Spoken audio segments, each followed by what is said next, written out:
Hai semuanya, kenalin aku Ryan dari Teknik Geofisika ITS Angkatan 2023. Kali ini aku bakal ajak kalian buat ngobrol soal isu lingkungan. Sebelum itu, coba jujur deh. Kapan terakhir kali kalian buang sampah sembarangan? Mungkin tadi atau barusan? Jadi teman-teman, yang perlu teman-teman tahu, Indonesia itu menghasilkan 19,5 juta ton sampah per tahun, dan yang bisa dikelola oleh Indonesia sendiri itu hanya 7% dari 19 juta. Jadi 7%. Dan kita mau ngaku bakal jadi negara maju di tahun 2045. Menurut kalian gimana? Masalah ini nyata, mendesak, tapi yang paling penting bisa kita selesaikan sendiri. Saat ini dari kita untuk Indonesia. Hari ini aku mau ngenalin kalian satu ide yang bisa mengubah cara pandang kita tentang sampah selamanya. Ini bukan sekedar kampanye, ini bukan sekedar iklan dan semacamnya, tapi ini cuma Pancasila dalam aksi. Jadi kalau kita bedah masalah ini pakai kacamata Pancasila, kita bakalan bisa nemuin 3 sila yang mulai melenceng dari arah sebenarnya perihal isu sampah ini. Kita bakal mulai dari sila kedua, yaitu kemanusiaan yang adil dan beradab. Sebenarnya yang paling merasakan dampak dari sampah ini adalah masyarakat-masyarakat pesisir, masyarakat-masyarakat miskin, dan semacamnya. Jadi mereka yang paling merasakan banjir, polusi udara, serta dampak-dampak lain yang dihasilkan dari sampah-sampah yang terkumpul. Tapi faktanya yang paling jarang didengarkan aspirasinya mengenai sampah ini juga mereka. Jadi sebenarnya di sini, apakah sila kedua dari Pancasila ini sudah diterapkan? Di manakah kemanusiaan yang adil dan beradab itu? Oke, kita masuk yang kedua. Sila kedua yang dilanggar adalah sila ketiga, yaitu Persatuan Indonesia. Kita tahu bahwa sampah-sampah ini merupakan masalah-masalah yang sifatnya lintas batas. Dalam artian, sampah yang ada di Depok itu menyebabkan banjir yang ada di Jakarta, atau sampah yang ada di Laut Jawa itu bisa menyebabkan pencemaran yang ada di Laut Bali. Seperti itu.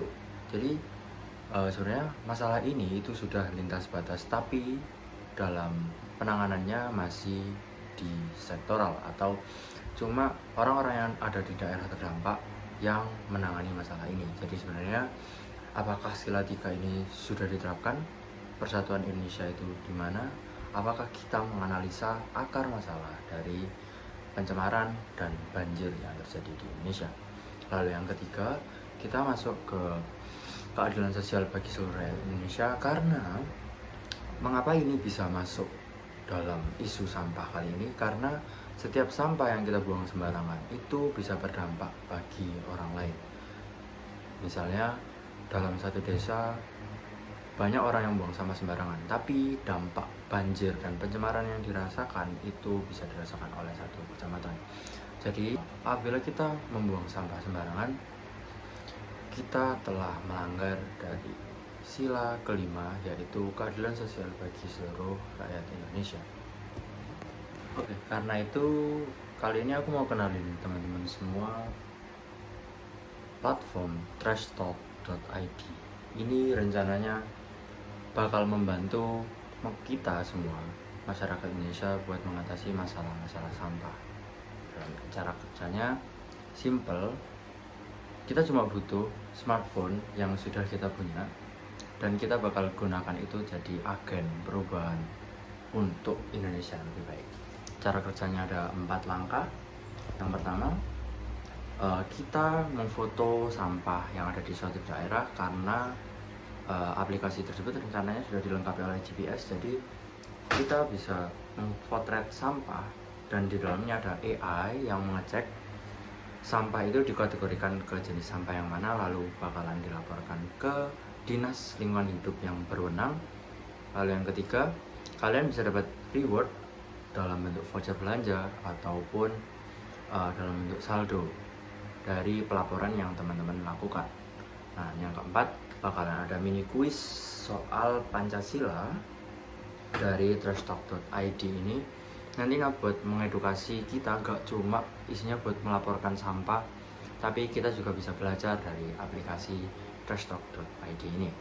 Kalau teman-teman ingin tahu dampak yang aku inginkan seperti apa, jadi dari trashtalk.id ini harapanku ini bisa jadi yang pertama, ini bisa membantu Dinas Lingkungan Hidup buat mengatasi masalah-masalah sampah di masing-masing daerah, karena kita punya data real time dan sudah sampah-sampah yang sudah di-vote tersebut bisa dikategorikan secara langsung. Dan yang kedua, karena ada insentif yang didapatkan oleh setiap penggunanya, aku harap ini bisa jadi mengubah pikiran dari pengguna trashtalk.id itu sendiri, agar bahwa kita sadar bahwa ternyata untuk menjaga lingkungan itu kita bisa mendapatkan sesuatu. Dan yang terakhir, aku sebagai mahasiswa ingin membuktikan bahwa teori gotong royong itu tidak hanya berhenti di teorinya saja, tapi bisa diaplikasikan di kehidupan nyata lewat teknologi yang kita miliki. Oke. Sekarang aku cuma punya satu pertanyaan buat teman-teman yang nonton ini. Jadi sekarang teman-teman mau pemerintah dulu yang bergerak dan teman-teman nunggu buat masalah sampah ini terselesaikan, atau kalian jadi orang-orang yang pertama memulai untuk menyelesaikan masalah ini lewat trashtalk.id. Trashtalk.id tidak butuh dana triliunan, tidak butuh banyak usaha, dia cuma butuh kamu yang mau angkat HP, memotret sampah dan melaporkan masalah ini.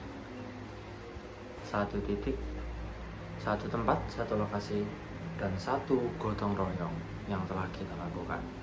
Karena ini adalah cara kita, generasi baru yang tumbuh bersama internet, dan kita akan menggunakan internet dengan sebijak-bijaknya. Akhir kata, trashtalk.id, gotong royong, satu usaha untuk menjadikan Indonesia lebih bersih. Terima kasih sudah melihat dan menyimak video saya. Sekian dari saya yang bisa saya sampaikan. Apabila ada salah kata dan perbuatan, saya mohon maaf. Terima kasih. See you.